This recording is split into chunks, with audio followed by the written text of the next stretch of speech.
And that was the sport. It's time for our weekly bush briefing now. This week we're in Victoria, where the clean-up continues after huge bushfire events in the Grampians and further south at Cape Otway. Reporter Alexander Darling joins us from Ballarat in the state's Central Highlands. Good morning to you. How is the clear-up reconstruction going down there? Yeah, it's still very early days, Lorna. Earlier this week, the Grampians National Park fire, which has burned through 76,000 hectares, was contained. We've heard that 4 homes have been lost and 40 farming outbuildings also, as well as something like 800 livestock and 13,000 hectares of farmland burnt. So this is going to take a while. The fire was only contained on Monday, January 6th, after it started from dry lightning strikes on December 17th, and the crews are still mopping up. And the national park only really reopened to tourists yesterday, so we're still quite in very early stages here. Incidentally, we've also heard from the state government that they have paid about $460,000 in personal hardship payments to about 400 people. So that just gives you an idea of how many different people have been affected by this. But now that the immediate emergency has passed, here in Western Victoria, we're sort of at the stage of assessing what went well and what could have gone better. One thing, Lorna, that we've heard from the firefighters who were out tackling this blaze is that mobile phone reception was nearly non-existent at key points when they were trying to plan for the next day's firefighting, for example. We heard from Telstra that because the bushfire caused power outages, it meant that the signal was quite poor. And we've spoken to volunteers who were at this fire who said they asked Telstra for a temporary boost to mobile phone coverage in the area, such as through portable reception towers, but Telstra said it wouldn't be possible for them to erect those quickly enough to help out. So basically, firefighters who were out tackling this blaze had to drive to areas where they knew there was reliable phone reception so that they could make calls, send text messages or attend teleconferencing when it came to bushfire planning, which was quite frustrating for them. So what we've heard from Telstra in response to all of this is that they plan to partner with Elon Musk's SpaceX company, specifically the Starlink satellite. This was an announcement yesterday, which is meant to improve text messaging reliability and mobile service in remote areas across Australia.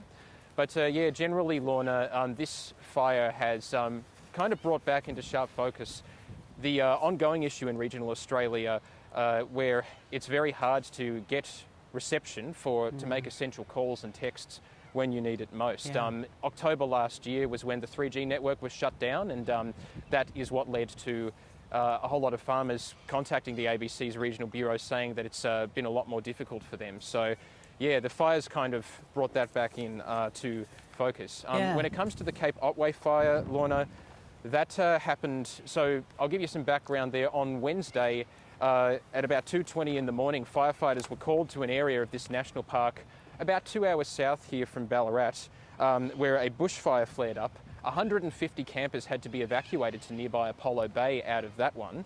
And then we heard from police that it was caused by an unattended campfire. So they've launched a criminal investigation to determine who's responsible for that.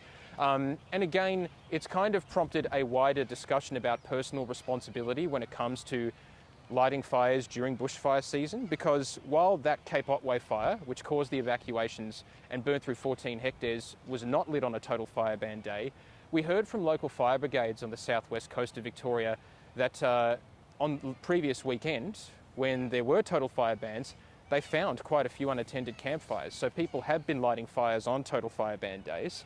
And the firefighters we've spoken to say that it's disappointing that people are not abiding by fire ban conditions. So their message is, you know, take safety into your own hands and obey those conditions. Yeah, very interesting. Alex, tell us what the situation is with social housing where you are. Of course, it's a concern right around the country. It is. I'll give you some background here. We did an investigation with ABC Melbourne earlier this week, Lorna, and 4 years ago is when the state government announced its big housing build, which is a $5 billion project to basically address the historical chronic underinvestment in housing in Victoria. When they announced this in 2020, Victoria had the lowest amount of social housing as a proportion of total housing of any state or territory. It was less than 3%. And the state government gave itself a self-imposed deadline of 4 years to get all of its housing promises done. So last November is when that deadline lapsed. And what we know now is there are some areas of regional Victoria that are still yet to see a single home be completed. Some of them are in and around this area where I am now. The Golden Plains Shire, which is just south of Ballarat, the government promised to spend $15 million there, and no housing has been completed. And also the Hepburn Shire, which is about 15 minutes north of here. It has a high proportion of holiday homes listed on Airbnb, but yeah, no houses have been completed there. Just to give you some comparison on that figure, Lorna, Melbourne CBD had almost 1,800 homes promised to be built there, and 91% of those have been completed, according to our analysis. So housing advocates say that this situation shows how the Big Housing Build Fund is geared towards larger population areas. And in response, Homes Victoria says that the government has considered a range of criteria when selecting its big housing build sites.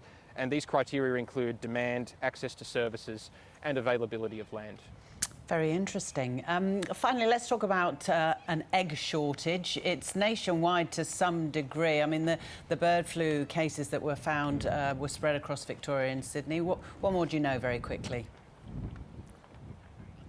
Yeah, so some of the major supermarkets have reintroduced egg purchase limits, and we've spoken to egg farmers who say that it's in response to that massive avian flu outbreak last May and June, which was the biggest in Australia's history. Like 1.8 million birds had to be killed to curb the spread.